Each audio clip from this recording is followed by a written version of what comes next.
अस्सलाम वालेकुम। आज हमारा मेडिकल एनालिसिस का लेक्चर नंबर 7 है, जिसमें हम सिस्टम लीनियर इक्वेशन को सॉल्व करने के मेथड को डिस्कस करेंगे। फर्स्ट मेथड इसमें जो हमारे पास आते हैं डायरेक्ट मेथड होते हैं, सेकंड नंबर पे इनडायरेक्ट मेथड होते हैं।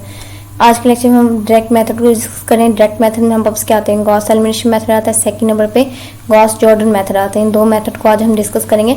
इनसे रिलेटेड हम एक एग्जांपल को डिस्कस करेंगे एंड इनको सॉल्व करने से पहले हमें जो है ना दो डेफिनेशन को पता होना चाहिए। सबसे पहले हम वापस अपर ट्रायंगुलर मैट्रिक्स का पता होना चाहिए, सेकंड नंबर पे ऑगमेंटेड मैट्रिक्स का पता होना चाहिए। एंड इन इस टाइम क्वेश्चंस को इन लीनियर सिस्टम को सॉल्व करने के लिए हमें मैट्रिक्स एंड इसके टाइप्स जो है ना अच्छे से क्लियर होनी चाहिए।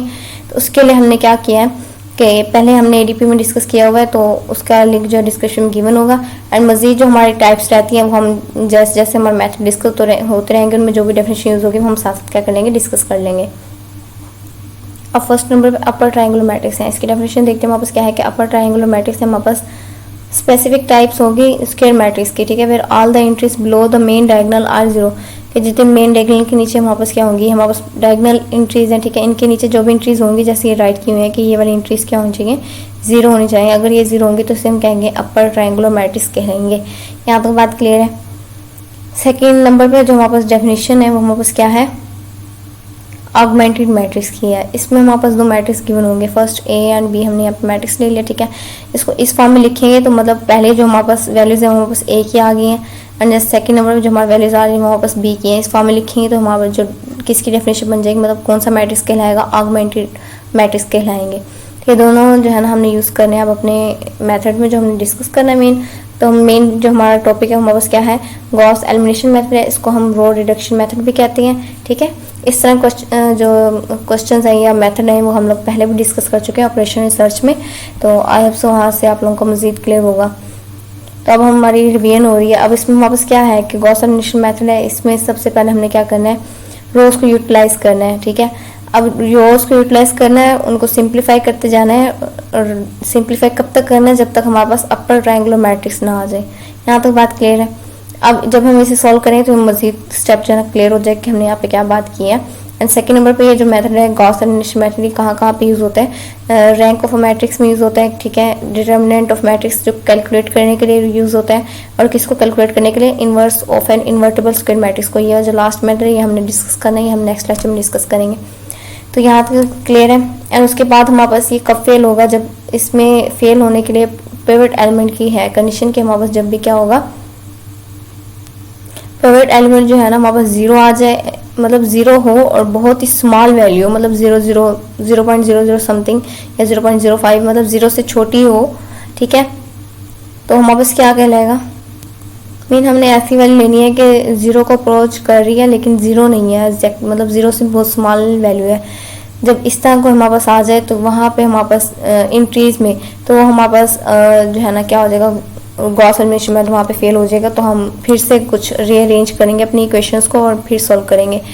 एंड पिवट की जो डेफिनेशन है वो हम जब हम इस तरह कोई मेथड डिस्कस करेंगे तो उसमें हम मजीद क्लियर करेंगे। जस्ट सिंपली जो है ना यहाँ पे जस्ट बता रहे हैं कि मेथड फेल हो सकता है कब होगा, जब हमारे पास पिवट एलिमेंट में हमारे पास क्या हो, जीरो एंड जीरो से भी कुछ स्मॉल वैल्यू आ जाए तो वहाँ पे हमारे पास क्या हो जाएगा, फेल हो जाएगा। तो नेक्स्ट नंबर पे अभी फेल वाली कंडीशंस यहाँ पे कोई हमारी क्वेश्चंस में नहीं आनी, तो इसलिए अभी हम उससे जस्ट जनरल हमने जो है ना देखा है। अब हम एग्जाम्पल को सॉल्व करते तो हम मजीद क्लियर हो जाएगा। अब एग्जाम्पल इसको सॉल्व करने के दो मेथड है, या तो हम इसको क्या कर लें मैट्रिक्स की फॉर्म में सॉल्व कर लें, ठीक है, जैसे हमने यहाँ पे किया हुआ है, या हम इसको क्या कर लें टेबल की फॉर्म में जो है ना सॉल्व कर लें। तो अब यहाँ पे मैट्रिक्स की फॉर्म में सॉल्व कर रहे हैं, अगर टेबल फॉर्म में भी चाहिए तो आप मुझे बता सकते हैं कमेंट में। वैसे हम मजीद यहीं पर ही ट्राई करेंगे कि हम इसे टेबल की फॉर्म में भी डिस्कस कर लें। अब फर्स्ट नंबर पे देखते हैं हमारे पास क्या है, हमारे पास हमने लीनियर सिस्टम अपना राइट कर लिया, ठीक है। ये हमारे पास इक्वेशंस आ गई हैं। अब इसको मैट्रिक्स फॉर्म में सबसे पहले हम लिखते हैं, कैसे लिखेंगे, जो फर्स्ट नंबर पे हमारे पास है, जैसे x1 के साथ 2 है, x2 के हमारे पास 2 है एंड x3 के साथ 4 है। ये जो कोफिशिएंट है हमने यहाँ पे राइट कर लिया, 2 2 4 आ गया। सेकंड रो में हमारे पास क्या है, x1 के कॉलम x1 की, x2 के कॉलम x2 की एंड x3 के कॉलम x3 की वैल्यू हमने पुट कर दी है। जैसे सेकंड रो हमारे पास 1 3 2 एंड थर्ड रो जो देख रहे हैं हमारे पास क्या बन रही है, 3 1 एंड 3 की। तो यहाँ पे देख लें 3 1 3 है। यहाँ तक क्लियर है। उसके बाद यहाँ पे हमारे पास जो मैट्रिक्स है नेक्स्ट x1 x2 x3 है, इसको हमने x का नाम दिया हुआ है। एंड इसको जब इससे मल्टीपल कराएंगे तो हमें यही वाला जो हमारे इक्वेशन है ही मिल जाएंगी। एंड b वाले मैट्रिक्स को हमने यहाँ पे क्या नाम दिया कि यहाँ पे 18 आ जाएगा, 13 और 14, इस मैट्रिक्स को हमने b का नाम दिया हुआ है। यहाँ तक क्लियर है। अब इसको सबसे पहले हमने क्या किया, ऑगमेंटेड मैट्रिक्स की फॉर्म लिख दिया। कैसे लिखते हैं कि ए आ जाएगा एंड यहाँ पे हमारे पास बी की वैल्यूज आ जाएंगी, तो हमारे पास किस फॉर्म में हो गया, ऑगमेंटेड मैट्रिक्स की फॉर्म में हमने सबसे पहले से क्या किया, राइट किया। अब कुछ जगह पे हम इसे क्या करते हैं, या तो ऐसे या फिर इसकी जगह हम कॉलम से जो है ना डिनोट करें, तो जो भी लिख लें दोनों तरह से ठीक है। यहाँ तक क्लियर है। अब यहाँ पर सिंपल देख लें ए एंड बी की वैल्यूज एज इट लिखी हुई है। अब हम क्या करेंगे, फर्स्ट रो में सबसे पहले हमने इसमें फर्स्ट कंडीशन ये आती है कि हमने इसकी जितनी भी मैट्रिक्स में वैल्यूज है ना, इन सबको चेंज करना है। मीन अगर 2 है तो इसकी जगह कम से कम एक, इसको 1 करें, इसको इसकी जगह 1 है, इसकी जगह 4 है तो 3 है, मतलब एक नंबर कम होना चाहिए लाजमी, कोई ना कोई सारी वैल्यूज को हमें क्या करना है, चेंज लाजमी करना है। तो उसके लिए हमने सबसे पहले तो इस 2 को हम क्या कर रहे हैं, 1 बना रहे हैं। इसको 1 बना लेंगे तो हमारा जो नेक्स्ट सॉल्व करना है वो भी हमारे लिए क्या हो जाएगा, ईजी हो जाएगा। एंड डेफिनेशन की जो फर्स्ट कंडीशन है वो भी हमारी क्या हो जाएगी, सेटिस्फाई हो जाएगी। अब उसके लिए जब हमने अगर इसको हमने 1 बनाना है तो 2 है, इसको 2 पे डिवाइड करवाएं तो 1 आ जाएगा, इसलिए हमने फर्स्ट रो को जो है ना R1 को क्या किया, 2 पे डिवाइड करवा दिया। अब देख रहे हैं जब 2 को 2 पे डिवाइड करवाया 1 आ गया, 2 को यहाँ पे 2 है तो 2 को 2 पे डिवाइड करवाया 1 आ गया। एंड जब 4 को डिवाइड कराएंगे 2 पे तो हमारे पास आंसर क्या आ रहा है 2। एंड 18 को 2 पे डिवाइड कराएंगे तो हमारा आंसर क्या आ रहा है 9। बाकी जो दोनों रोज है हमने यहाँ पे एज इट लिखी हुई है। यहाँ तक तो क्लियर सबको अभी तक? ओके अब सेकंड, फर्स्ट तो हमारी कंडीशन सेटिस्फाई हो गया। अब सेकंड नंबर पे हमने क्या करना है, इसको 0 बनाना है एंड इसको भी 0 बनाना है। ये पहली जो है ना, इनको 0 बनाने के लिए हमने क्या किया, अगर यहाँ पे 1 है एंड यहाँ पे 1 है तो अगर हम इन दोनों को सब्ट्रैक्ट करवा दें तो हमारे पास क्या आंसर आएगा। मतलब यहाँ पे हमने क्या किया है, R2 माइनस R1 करें तो हमारा जो आंसर है वो क्या आएगा, 0 बन रहा है। यहाँ पे इसको 0 बनाने के लिए हमने ये किया। एंड जब इसको 0 बनाना है तो फर्स्ट रो को 3 से मल्टीपल करवाएं तो 3 माइनस 3 हमारे पास क्या आ जाएगा 0, इसलिए हमने 3R1 माइनस R3 किया। यहाँ तक क्लियर है। तो अब देखते हैं हमने क्या किया, फर्स्ट रो तो हमने एज इट लिख दिया। अब सेकेंड रो के लिए हमने क्या किया कि R2 माइनस R1 किया ऐसे। अब R2 में पहली वैल्यू क्या है 1 और 1 माइनस 1 करेंगे तो हमारा आंसर 0। क्लियर। एंड यहाँ पे 3 माइनस 1 करेंगे तो हमारा आंसर क्या आ रहा है 2। एंड 2 माइनस 2 करेंगे तो हमारा आंसर 0। यहाँ तक क्लियर है। एंड नेक्स्ट नंबर पे जब 13 में से 9 को माइनस करवाएंगे तो हमारे पास आंसर क्या आ जाएगा 4। Second row clear. Third row के लिए हमने 3 को 0 बनाने के लिए क्या किया, फर्स्ट रो को 3 से मल्टीपल करवाएं, इनसे सब्ट्रैक्ट करवा दें तो ये हमारे पास 3 से मल्टीपल होगा तो हमारा आंसर 1, जब 3 से मल्टीपल होगा 3 आ रहा है, 3 माइनस 3 करेंगे तो 0। अब इसको जब 3 से मल्टीपल करवाएंगे तो पहले तो 3 आ गया एंड 3 माइनस 1 करेंगे तो हमारा आंसर 2। इसको 3 से मल्टीपल करवाएंगे तो हमारा आंसर 6 में से 3 को माइनस करवाएंगे तो हमारा आंसर क्या आ रहा है 3। इसको 3 से मल्टीपल करवाएंगे तो 27 आ जाएगा। एंड जब सब्ट्रैक्ट कराएंगे 14 को 27 माइनस 14 करेंगे तो हमारा आंसर क्या आ रहा है 30 आ रहा है। यहाँ तक क्लियर है। अब फर्स्ट रो को तो हमने सेम रहने दिया, क्यों, क्योंकि अब फर्स्ट तो कंडीशन हमारी सेटिस्फाई हो गया। अब सेकंड नंबर पे हमें क्या चाहिए, इसको हमने 0 बनाना है, क्योंकि हमें जो इसमें मैट्रिक्स चाहिए वो क्या चाहिए कि डायगोनल एंट्रीज के जो नीचे वाली जितनी भी एंट्रीज है वो क्या चाहिए 0 होनी चाहिए। इस टाइप का हमने क्या करना है मैट्रिक्स बनाना है। अब ये तो 0 हो गई है, अब जस्ट इसको 0 बनाना है तो हमारे पास ये जो है ना मैट्रिक्स बन जाएगा। अब उसके इसको 0 बनाने के लिए हम क्या कर सकते हैं, ऊपर हमारे पास 2 है, 2 माइनस 2 कराएं तो हमारे पास 0 आ रहा है, इसलिए हमने क्या किया यहाँ पे R3 माइनस R2 कर दिया, मतलब थर्ड रो में से सेकेंड रो को माइनस किया। अब देखिए फर्स्ट 2 रोज तो हमने ऐसे लिख दिया 1 1 2 9 एंड 0 2 0 4। अब चेंज किसमें किया, ये थर्ड रो जो हमने यहाँ पे किया है कि सब्ट्रैक्ट करवा रहे हैं, क्यों, क्योंकि हमने इस 2 को 0 बनाना है। तो क्या आ जाएगा 0 माइनस 0 0 आ गया, 2 माइनस 2 हमारे पास 0 एंड 3 माइनस 0 करेंगे तो हमारे पास आंसर क्या आ रहा है 3 आ रहा है। उसके बाद नेक्स्ट हमारे पास क्या है यहाँ पे 13 माइनस 4, जब 13 माइनस 4 करेंगे तो हमारा आंसर क्या आएगा 9, तो हमारे पास यहाँ पे हमने 9 राइट कर दिया। यहाँ तक क्लियर है सबको। अब यहीं पे भी सॉल्व हो रहा है कि अब हमने क्या करना है, इसको अगर इक्वेशन की फॉर्म लिख लें अपनी, वापस ये इक्वेशन बन रही है। अब हमने इसको इक्वेशन की फॉर्म में कैसे लिखा, जैसे हमने इसको मैट्रिक्स की फॉर्म लिखा था। पहली जो हमारा कॉलम है x1 का ऐसी, सेकंड जो हमारा कॉलम है हमारे पास x2 का है, तो जो थर्ड हमारे पास कॉलम है हमारे पास x3 का है।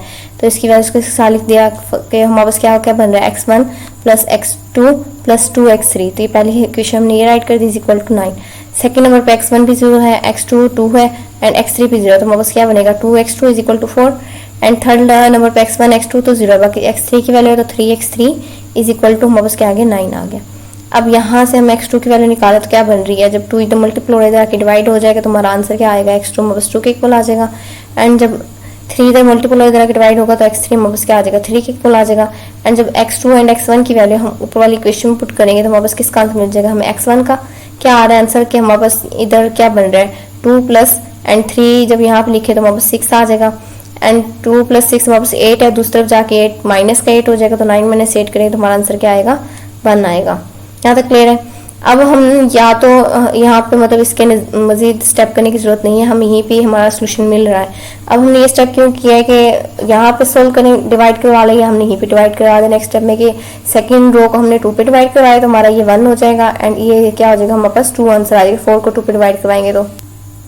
एंड थर्ड रो को हमने 3 पे डिवाइड करवाया तो ये 1 हो जाएगा 3 पे डिवाइड होके, एंड ये 3 पे डिवाइड होगा तो हमारा आंसर 3 आ जाएगा। यहाँ तक क्लियर है। उसके बाद हमने इसको इक्वेशन की फॉर्म में लिख दिया यहाँ पे, एंड इसका जो आंसर निकाला है वही x1 हमारे पास 1 आ रहा है, x2 हमारे पास 2 आ रहा है, एंड x3 हमारे पास क्या आ रहा है, 3 आ रहा है। यहाँ तक सबको क्लियर है। अब हमें कैसे पता चलेगा कि हमारा जो सोल्यूशन आया x1 x2 x3 ये ठीक आया कि नहीं, इन तीनों को हमने क्या करना है, इधर इक्वेशन में किसी भी इक्वेशन में पुट कर लें, ठीक है। अगर तो इक्वालिटी होल्ड कर रही है तो हमारा जो सोल्यूशन है वो ठीक आया। जैसे x1 यहाँ पे क्या है, हमारे पास 1 आया, ठीक है, एंड x2 हमारे पास क्या आया, प्लस सेकेंड वाली इक्वेशन पुट करके देख रहे हैं 2 हमारे पास आया x2 का, तो 2 एंड 3 को मल्टीपल कराएंगे तो हमारा आंसर 6 आ रहा है, प्लस एंड x3 का आंसर हमारे पास 3 आया, एंड 3 2 हमारे पास क्या आ जाएगा 6, इन्हें ऐड करवाएं तो 6 6 12 12 + 1 30 30 is equal to 30। Condition satisfy हो रही है, मतलब इक्वालिटी होल्ड कर रही है, तो इसका मतलब हमारा सोल्यूशन है वो हमारे पास क्या आया, ठीक आया। अब ये जो स्टेप हमने मैट्रिक्स फॉर्म में किए हैं, ठीक है, इसे हम क्या कर सकते हैं, टेबल की फॉर्म में किस तरह लिखेंगे, इस तरह से हमारे पास टेबल बनेगा। देखिए हम x1 x2 x3 यहाँ पे हमें कोई कांस्टेंट मतलब जो हमने यहाँ पे b का नाम दिया ना, ये हमारे पास यहाँ पे हमने c का नाम दे रहे हैं टेबल में, एंड यहाँ पे जो एलिमिनेट करें वो वाली चीज़ यहाँ पे हमने राइट करते जाने। जैसे अब यहाँ पे x1 हमारे पास फर्स्ट पहले हमने इक्वेशन राइट कर लिए, तीनों की तीनों हमारे पास क्या है 2 आ रहा है यहाँ पे, एंड 1 है, और यहाँ पे क्या है 3 है, ऐसे। And same as x2 x3 की वैल्यू लिख लेनी है, यहाँ पे 18 आ जाएगा, एंड 13 आ जाएगा, एंड नीचे हमारे पास क्या आ जाएगा 14 आ जाएगा। उसके बाद यहाँ तो अब कुछ भी हमने एलिमिनेट किया, सिंपल अभी इक्वेशन राइट किया। उसके बाद अब ये वाली इक्वेशन, इसको यहाँ पे हमने 1 का नाम दे देंगे, ठीक है, ये यहाँ पे हमारे पास 2 का नाम आ जाएगा, ये हमारे पास 3 है, एंड नेक्स्ट हमारे पास क्या बन रही है 4 इक्वेशन। 4 इक्वेशन हम कैसे बना रहे हैं कि ये हमने फर्स्ट स्टेप क्या किया था कि फर्स्ट रो को हमने 2 पे डिवाइड कराया, तो ये चीज़ हमने यहाँ पे लिखनी है कि हम फर्स्ट रो को क्या करवा रहे हैं, या यहाँ पे लिखेंगे कि हमारे पास इक्वेशन 1 को हम डिवाइड करवा रहे हैं 2 पे, मतलब ये चीज़ यहाँ पे लिखनी है। एंड यहाँ पे जो भी आंसर आएगा, फिर डिवाइड करवाने के बाद क्या आंसर आया था, हमारा 1 आया था, एंड यहाँ पे 1, यहाँ पे 2, एंड यहाँ पे हमारे पास 9, इस तरह करके मतलब जो स्टेप हमने इस तरह से लिखे हैं उन्हें यहाँ पे बकायदा मतलब इक्वेशन की फॉर्म में ऐसे लिखते जाना, इक्वेशन का नाम देते जाना, और इधर जो भी एलिमिनेट करें वो मेथड यहाँ पे लिखते जाना। ये इस तरह से हमने क्या करना है, टेबल वाला मेथड अप्लाई करना है सेम ही। मतलब अब देखे जैसे मैंने फर्स्ट जो वैल्यू यहीं से देख के पुट कर दिया, ऐसे नेक्स्ट आप लोगों ने पुट कर लेनी है, तो ये हमारा टेबल मेथड हो जाएगा। तो टेबल से ईजी तो मैट्रिक्स वाला मेथड है, बाकी देख लें जिसको जो ईजी लगे उसे सॉल्व कर सकते हैं। अब नेक्स्ट जो हमारा मेथड है वो हमने क्या डिस्कस करना है, जो ऑर्डर मेथड डिस्कस करेंगे उसका, तो उसके लिए हमने सेम मैट्रिक्स लिया, सेम लीनियर जो इक्वेशंस हमने वही लिए, जस्ट इन इक्वेशंस में हम मेथड कौन सा अप्लाई करेंगे, जॉर्डन मेथड। अब जॉर्डन मेथड हमारे पास क्या होता है कि हमारे पास मैट्रिक्स है, मैट्रिक्स में डायगोनल एंट्रीज के अलावा बाकी तमाम एंट्रीज क्या होनी चाहिए, 0 होनी चाहिए। अब यहाँ पे हम कुछ भी लिख लें, 2 लिख लेते हैं, 3 लिख लेते हैं, वैसे जनरल बताएं तो A11 आ जाएगा, A22 आ जाएगा, एंड यहाँ पे A33 आ जाएगा, तो उनकी जगह पे हमने कुछ वैल्यूज लिख दी हैं, ठीक है। अब बाकी जितनी भी एंट्रीज हैं डायगोनल एंट्रीज के अलावा वो सब क्या होनी चाहिए, 0 होनी चाहिए। तो ये इस तरह जो मैट्रिक्स बनेगा वो हमारे पास क्या कौन सा मेथड होगा, जॉर्डन मेथड होगा। अब हमने सेम क्योंकि लिए हैं तो हम लास्ट स्टेप में हमारा क्या आंसर आया था कि हमने ये वाला मैट्रिक्स राइट किया ना, 1 1 2 0 1 0 0 0 1 एंड 9 2 3, ये वाला मैट्रिक्स हमने नेक्स्ट राइट करी। यहाँ से जो भी स्टेप है सब सारे के सारे क्या होंगे, सेम होंगे। अब जस्ट नेक्स्ट हमने क्या बनाना है, देखिए हमारी सारी एंट्री 0 है, सिर्फ ये वाले को 0, इसको 0 बनाना है, और हमने क्या करना है, इसको 0 बनाना है। अब इसको 0 बनाने के लिए फर्स्ट स्टेप हम कर रहे हैं, फर्स्ट रो को हमने क्या किया है, अगर हम इसको इससे माइनस करवा दें, R1 माइनस R2 करवाते हैं तो हमारे पास नेगेटिव वैल्यू आ जाएंगे। जब हम फर्स्ट रो को सेकेंड रो से सब्ट्रैक्ट कराएंगे तो ये देखिए हमारे पास, तो पहला तो हमारे पास क्या है 1 0 0 हो जाएगा, इधर 1 माइनस 1 0 आ गया, एंड 2 माइनस 0 करेंगे तो हमारे पास आंसर 2 ही रहेगा, एंड 9 माइनस 2 करेंगे तो हमारा आंसर 7 आ जाएगा। बाकी दोनों इक्वेशन हमने ऐसे राइट किया। अब हमने जस्ट इसको 0 बनाना है, इसको 0 बनाएंगे तो हमारा जो कंडीशन है जॉर्डन मेथड की वो हमारे पास सेटिस्फाई हो जाएगी, एंड हमें सोल्यूशन मिल जाएगा। और इसको 0 बनाने के लिए अब यहाँ पे सिर्फ इस रो में क्या है, एंट्री है इसकी, ठीक है। अगर हम इसको किससे मल्टीपल कराएंगे, हमारा 2 हम इससे सब्ट्रैक्ट कराए तो 0 आंसर आएगा, तो हमने इसको 2 से मल्टीपल करवाया, एंड जब इससे सब्ट्रैक्ट कराए तो हमारा आंसर क्या आ जाएगा 0। इसलिए हमने क्या किया, R1 माइनस 2 R3, अब ये हम इस पे अप्लाई कर रहे हैं तो देखिए हमारे पास फर्स्ट तो हमारा 1 माइनस 0 करेंगे 1, 0 माइनस 0 भी 0 रह जाएगा। अब 2 इसको 2 से मल्टीपल करवाना है पहले, 2 हमारे पास क्या आ जाएगा 2 × 2 एंड 2 माइनस 2 हमारे पास क्या आ जाएगा 0। एंड जब इसको 2 से मल्टीपल करवाएंगे तो हमारा आंसर 6 है एंड 7 माइनस 6 करेंगे तो 1। यहाँ तक क्लियर है। बाकी दोनों एंट्रीज जो दोनों रोज है हमने एज ए राइट की है। अब देख लीजिए ये वाला मैट्रिक्स हमारा बन रहा है कि डायगोनल एंट्रीज के अलावा बाकी जितनी भी एंट्रीज है वो क्या है हमारे पास 0 है। अब यहाँ से सोल्यूशन राइट करें तो हमारा आंसर इसको इक्वेशन फॉर्म में लिखे तो x1 है यहाँ पे सिर्फ, बाकी x2 x3 हमारे पास क्या है 0 है तो 1 आ रहा है। x1 0 है, x2 की वैल्यू है एंड x3 भी 0 है तो x2 इज इक्वल टू 2 हो गया। एंड पहले 2 तो हमारे पास 0 है, बाकी क्या रहेगा x3 इज इक्वल टू आ गया 3 के। अब यही सेम हमारे पास ये देख लो पीछे भी जो सोल्यूशन आया था वो भी ही आया इस क्वेश्चन का 1 2 3 एंड इस मेथड से किया है गॉस जॉर्डन मेथड से, तब भी इनके सोल्यूशन क्या है सेम ही आए 1 2 3। अब 1 2 3 है तो ये सेम वही इसमें पुट करेंगे तो हमारा आंसर 13 नहीं रहेगा, इक्वालिटी होल्ड कर रही है। तो इसका मतलब जो हमारा सोल्यूशन है वो हमारे पास क्या है एग्जैक्ट जो हमारा सोल्यूशन वो ठीक है। आई होप दोनों मेथड आप लोगों के क्लियर होंगे। आज के लेक्चर में डिस्कस करना था, अगर इसमें कोई भी इशू हो तो आप लोग मुझसे पूछ सकते हैं। अल्लाह हाफिज़।